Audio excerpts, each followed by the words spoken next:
ordinary couples living quiet lives, and there are also two families with very young children, and on the top floor some students from Mali and poor folks of various nationalities, as well as a student who must be in her 30s and gets a lot of afternoon callers, if you don't mind my saying. For the past year she's been wearing a single red lock in the middle of her hair. I always want to pull it whenever I see her. I make her laugh by asking how much she'd charge me just for that. One time she wasn't in a laughing mood. She explained that all the men who came to her room asked her that very same question. Is that right?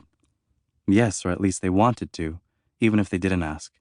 It was even worse when she was a little girl and her mother made her wear pigtails. There's a lesson in that.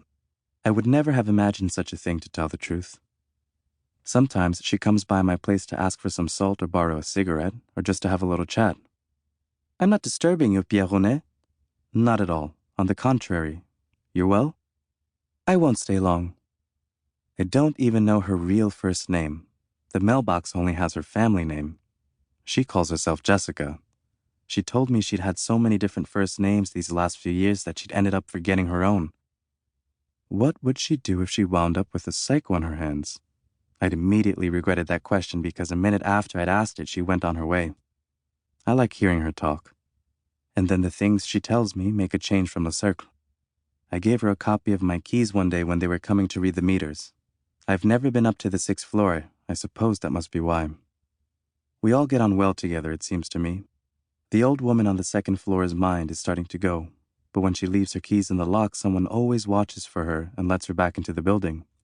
I do her shopping on Sundays. She gives me chocolates at Christmas, and on her good days I take her to the market, arm in arm.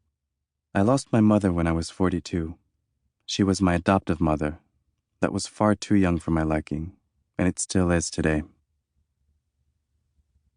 It was 12:15, and it wasn't going to be a long night, assuming I took 2 or 3 urgent measures to ward off insomnia. Was it because I'd had dinner out that I found myself in such an inexplicably fine mood? Because I hadn't been alone tonight like I was every other night? Or maybe because the boss's wife hadn't taken me aside? He really should have come home earlier, or else he should have left long ago if that's what he wanted to do. That's what it seems to me at my age, though I'm not really all that sure.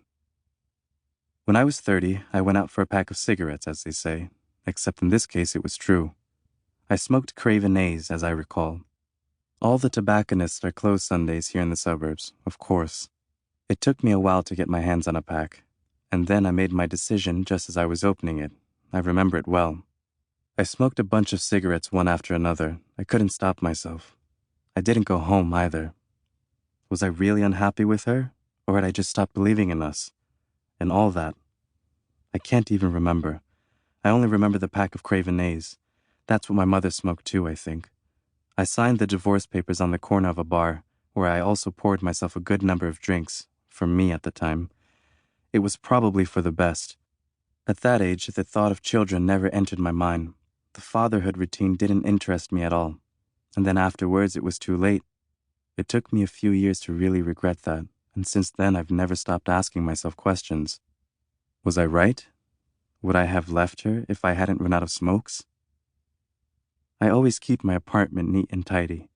It must be living alone that's made me so fussy, but it suits me like that, with everything in its place. Sometimes when I come home after work, I feel completely alone, but not tonight, with my head full of my employer's troubles, and then all those other people too. I never see them for very long in the course of a day, but when all's said and done, even if we're not exactly acquainted, we're never really apart. They keep me company when they're not around. Meantime, the boss's wife was one hell of a woman. I sat down on my couch.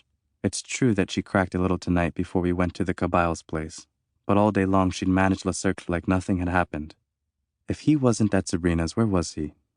If he weren't my boss, I would have gone and told him there was no room for a guy like him in her life, with her 2 children to raise. The fact is, his time was already past. He probably couldn't take getting old either. I realized I hadn't turned on the TV set I was staring at, and I wanted to see the late news on Channel 3. Eventually, you get tired of the news around Agnières, which isn't really news at all, actually. You don't pay it much mind, apart from the people who've died, and then because of my work, the changing signs on the storefronts, that Pimki used to be in a dam, that sort of thing. Even a guy like me needs something more than that. I pushed the button on the remote and immediately turned down the